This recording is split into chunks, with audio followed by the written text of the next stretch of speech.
So, I'm Robert Madsen, and you might as well, don't tell me who you are, because I'm not going to remember. But I am so glad to be here. This is my first time to be presenting at the Mars Society Convention, and so who am I? Well, I am a combination of space nerd and computer programmer. Oh, look at that. Great, great. There's my hugely detailed introduction slide. I run a game development company called Synaptics Games. You can look it up, synapticsgames.com. We do all kinds of things. We do your typical video games, iPhone, Android, PC, role-playing. Thanks. But the last 2 years, we've almost been 100% dedicated to virtual reality. Now, how many of you have ever tried one of the virtual reality goggles? Okay. Now, I joke around. Virtual reality is kind of like the Matrix. Okay. Anybody seen the Matrix? Right? And the question is, what do they say about the Matrix? No one can explain the Matrix. You have to do what? You have to try it, right? And which pill? Which color pill? What is it? The red pill. So today, well, you're not going to get to take the red pill today, but you are going to talk about taking the red pill. Okay? So that's where we're at here. So virtual reality is an amazing technology, and it's been around for a long time. But the long time part of it, because I've been doing computers since 1979, and it's been the big promise. Virtual reality, it's coming. It's been coming for 50 years. Virtual reality used to involve headsets that went out to here. I played one of them once, Star Wars game. I thought it was awesome at Disneyland, Disney World actually. But now virtual reality has come down to this size, okay? Goggles that you can put on, and the price has come down. Now at the high end, they're about $800, and so you're saying, well, what's that? What kind of price drop is that? But you know, they used to be way beyond anything you could have been able to purchase. All the way down to $50 or less. Has anybody ever seen a Google Cardboard or similar item? Right. Now, you can literally get a Google Cardboard for $15. And so you say, well, what's the difference between $15 and $800? And that would be a whole nother presentation, but obviously it's the quality. And the higher end sets, which are the Oculus and the HTC Vive, run off of a PC. And it has to be a pretty powerful PC. So you're really looking at about a $1,500 to $3,000 investment. Yeah? I'm going to correct you there. I have an Oculus setup. The whole thing cost me about $750. $750 for what? For both the Oculus and the sensors and the PC. Woo! If you're clever about it, if you spend a bit of time on your life, you can do the whole thing for $750. There we go, $750. Except the Oculus cost $599, right? $400. They're down to $400 now? Yeah. Well, I can't even keep up. Yeah, no, but it's a good point. The point is bam, you know, and we all know that's the way technology is. So you've got the Oculus, you've got the HTC Vive, they're the ones that are the higher end. You've got these things called the Samsung Gear VR, runs off of your Samsung cell phone. And then you go down the list to the Google VR, which runs off of almost any cell phone. So that's your quick review of where we're at in virtual reality. Now, the amazing thing about virtual reality is it literally puts you inside the scene. So in a way that, so this is just what we just talked about was cost. So virtual reality is now affordable, and the difference between seeing, how many of you have played a 3D game, for example, just on a PC, right? And if you haven't played it, you've probably seen it. And the whole world is rendered right in front of you, and you're thinking, I'm thinking, and I've been doing this my whole life, wow, that's amazing. Then you put on a virtual reality headset, and again, I can try to describe it, but if you haven't experienced it, this whole room disappears, and now you're standing in this scene that you can walk around, look up, look down. If you step forward, if they've programmed to do so, then you move through the world that you're in. Alternatively, you can use a controller to move through it. So this has, I think, pretty obvious applications when we start talking about things like Mars training And that's kind of what I'm here to talk about today. Now, I jokingly, I don't know what the official title is, but in my head, I call this talk Simming the Sim.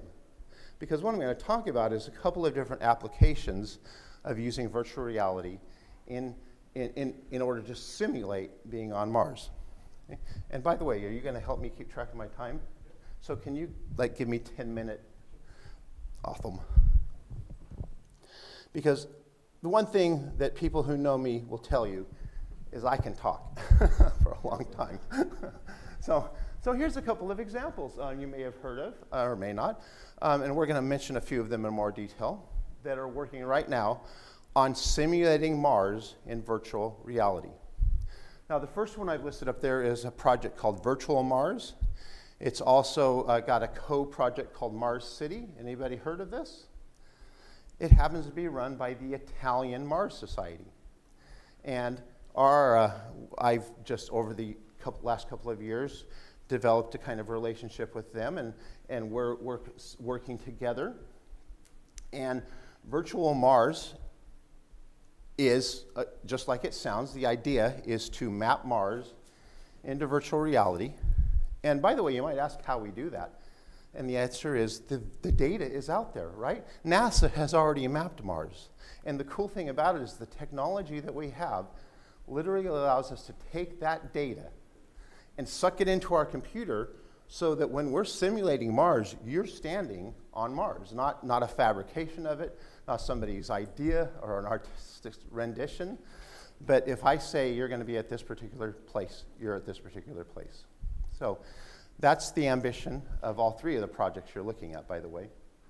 Virtual Mars. One of the other things Virtual Mars is working on, and we're kind of going to help them on the programming side of this, is a stand. Think of it like a treadmill, but it's not a treadmill. And you may have seen some of these if you keep up with this stuff. And you climb up into this thing, and it's got a ring around you. And as you walk, okay, the simulation walks with you, so that you can basically, like I said earlier, if I program a virtual reality simulation, I can walk. But the problem is, what's going to happen? I'm going to hit that wall, right? So with these new things we're developing, you can basically walk forever. That sounds like fun, right? Take your morning jog on Mars. Yeah, and as you turn and everything, you're on this think of it as a saucer, really, and it just continues to track your motion. And then, even cooler than this, the one that's being developed in coordination with the Italian Mars Society, gets a little bit more expensive when you start talking about this, has a rigging, so you can get one without the rigging, but the more advanced one has a rigging that hooks a harness to you and then can simulate various levels of weightlessness. So this is where we're really getting cutting edge on how we can use virtual reality to simulate and explore Mars. Mars 2030, I hope I got the name right, but I'm pretty sure I did. It's a new program that a whole other team's worked with. I've never talked to these people, but heck, they're doing the same thing we're doing, so why not mention? And they have a program, a virtual reality program right now that you can get on the Vive, and you put on your headsets, and you can walk around, and you can build a colony on Mars. And then Mars Core is my company's project. We've been working on this for about 2 or 3 years. And if we have time, or maybe after the session, if I don't have time, I can actually show you a running program, a Mars Core, sans the virtual reality. I unfortunately, bringing the whole virtual reality setup was impractical today. But it's a program where you land on Mars, you build, you get a habitat, you have to, and our core vision with Mars Core was to be able to simulate, semi-simulate the reality of the experience. And so what I mean is, for example, you have to have air, water, and power to survive. And the goal of Mars Core is to manage those resources so that you don't die. And when I got into video games, which has been for about 10 years now, it was really, and it's still really popular, right? If you went and looked up a Mars game, well, it's Mars with unicorns or butterflies or something. And I'm like, well, there aren't any butterflies or unicorns on Mars. Let's make something a little bit more realistic. And so my motto whenever I tell people about MarsCore, it's a simulation of Mars with no unicorns, okay? The idea is if you step out of your space habitat, you have to have a spacesuit on. So there's a couple of examples of that. Take my little walk over here. Well, those are all examples of simulating Mars. But my idea then was, well, what if we simulated an existing simulation? And we're going to talk about why that's even useful. But has anyone here, and if you're here, hopefully you have heard of the Mars Desert Research Station? Raise your hands if you've been there. All right. Raise your hands if you've heard of it. I am one of the luckiest people in this room. I live in Grand Junction, Colorado. Does anybody know where that is? Okay. Well, that's about 90 miles east of Hanksville, Utah, which is where the Mars Desert Research Station is. So I go there about twice a year. And not, just to be what they say, full disclosure, I'm not a scientist. I go there to paint the walls and clean and prepare things for the next season missions. And I still think I'm in the most awesome place and doing the most awesome thing in the world. Okay? So I've been there 3 times now. And so for those of you who may not be aware, the Mars Desert Research Station is a 2-story Mars habitat, pretty much built under the premise of Robert Zubrin's model of what a Mars habitat would look like. And missions go there throughout the year and spend 1 to 2 weeks with a crew of 4 to 6 scientists.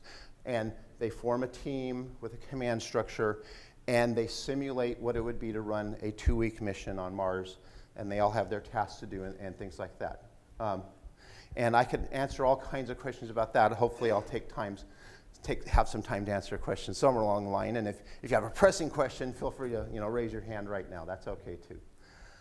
So I'm working there and I'm going, wow, this is awesome.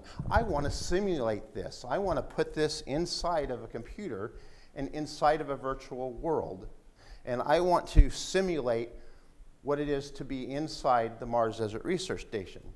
And so then I think the obvious question might be, well, why would you want to do that? Right? Why not just simulate the end game, which is actually being on Mars? And that's very useful. I agree. But here we have this already established structure, and it's been operating for over 10 years now. Huge database of data that's been collected on working in this particular environment.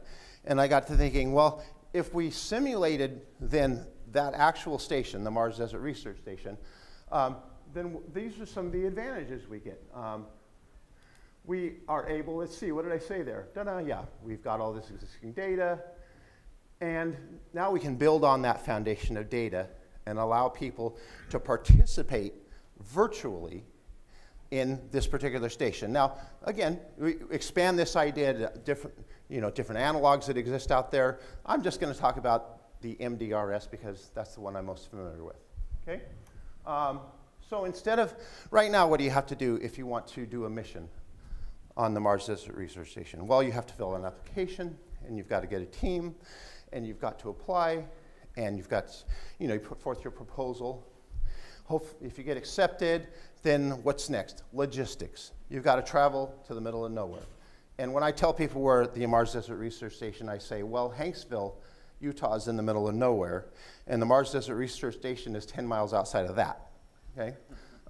Which is great. I mean, don't get me wrong, I love it, and it's great to go there, and you pretty much feel like you're on Mars. But I'm thinking, what would be the way to open this experience up to way more people? Well, I think the obvious answer is virtual reality. I can drive the slides for you. Oh, okay. Come on over. Thank you, dude. Say I next appreciate or it. whatever. Okay, yeah. Then I can read it. Yeah, 10 minutes. Next. Gosh, I feel so powerful now. Okay. Thank you. So let's talk about some of the benefits that I've come up with for why we might want to do this. Now, this is just a laundry list here, and I'm just going to leave that up there briefly because I'm just going to go ahead and go to the next slide and talk about them in particular. So go ahead and go next for me. Okay, so the first benefit is training. We spend a lot of time when we get to the Mars Desert Research Station just training people. Here's where you are, here's the safety precautions you have to take, here's the protocols you have to follow while you're here. There are a couple, well, not a couple. If you search YouTube, you could find lots of videos from people who've been there before, but and certainly that would be a start, like a training video on YouTube. But this would be a much more immersive experience where if I'm considering going to the actual facility, I could actually walk through it and we could develop a training regiment as people are going through the facility. Some previous people have actually done some work on this. A guy named Victor Luo, who I've never met, but only virtually. Get the joke. Anyway, he works for JPL, and he put together a really cool 360 experience. And with that, you can actually go online. There's a link. I think this gets published somewhere. But just if you take notes, write down Victor Luo and Matterport, because that's the site, and you'll find this really cool 360 rendition of the MDRS that you can click through on the web. And if you had the right equipment, I'm not sure if it's set up to do that on Matterport, but you could actually walk through it in virtual reality. So that's one example of how of technology that's very much a part of virtual reality, is just the idea of being able to walk through and not necessarily even interact with things. Okay. Did any of you see the Facebook 360 Nat Geo experience? So yeah, I mean, I was in. So if you haven't, just search for it, Facebook 360 Nat Geo, Mars Desert Research Station. And Nat Geo did this whole interview where they planted a 360 camera. While you're watching the interview, you can spin around. If you had the right equipment, you could see it in virtual reality. They go inside the station. Great stuff. So that's two ways of bringing things into virtual reality. And then the third way is actually modeling. Now, I'm not going to get into technical details, but in order to really create a 3D interactive experience, we have to get some people called 3D modelers to model this thing. And then we take those models and place them in a virtual world, and then you can punch them and whatever it is you want to do with them. Punching them probably wouldn't be the best thing, but this is what we're working on in Mars 360, is actual models that you can walk inside of and interact with. Next slide, please. Any questions about that?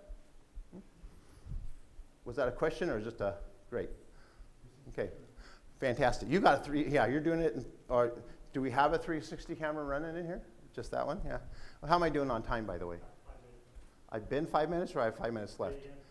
Right, look, see, and I thought I'd been up here 5 minutes. There's just an example. That looks like a standard picture, but this is actually a picture where you're in VR and you can go through the experience. Next slide. Woo, there's another one. See, that's going down the ladder. Another one. Those look like Matterport scans. They are, yes. This is Victor Luo's project, right. And I just took a couple screenshots so you'd have something pretty to look at. Besides me, see? I'm just kidding. Go ahead. Okay, so public outreach. If we have a virtual reality simulation of the Mars Desert Research Station, now we can reach out to the public, we can reach out to schools, we can invite people into this place that would never be able to get there in person, right? Because, boom, once you've done it, you've done it. Next, since I've only got 5 minutes.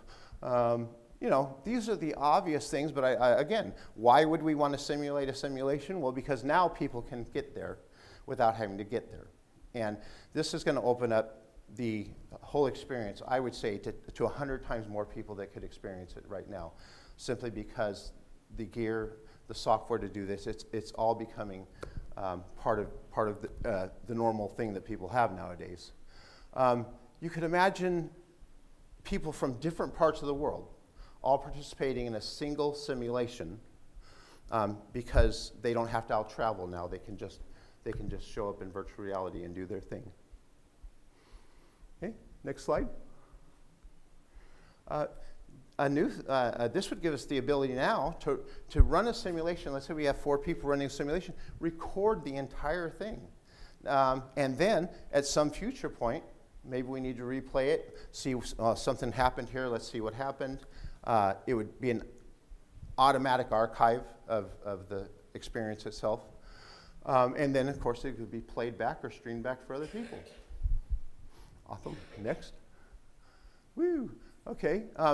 And then, in my last 5 minutes here, as we extend beyond virtual reality, there's another thing called augmented reality or mixed reality. Has anyone ever experienced a HoloLens? Okay.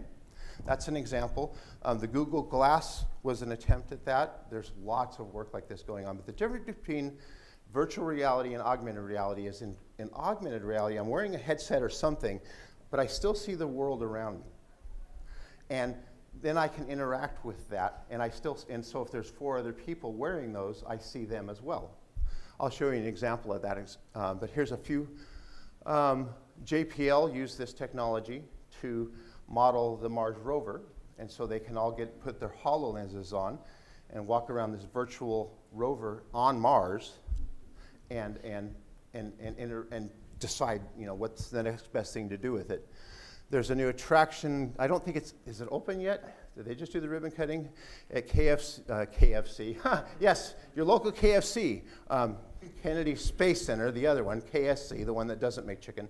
And it's going to be open to the public to be able to experience Mars in this way.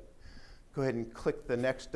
So this is a screenshot of what it looks like if you're using a HoloLens and you're walking around, and your other teammates can interact with you all through the HoloLens.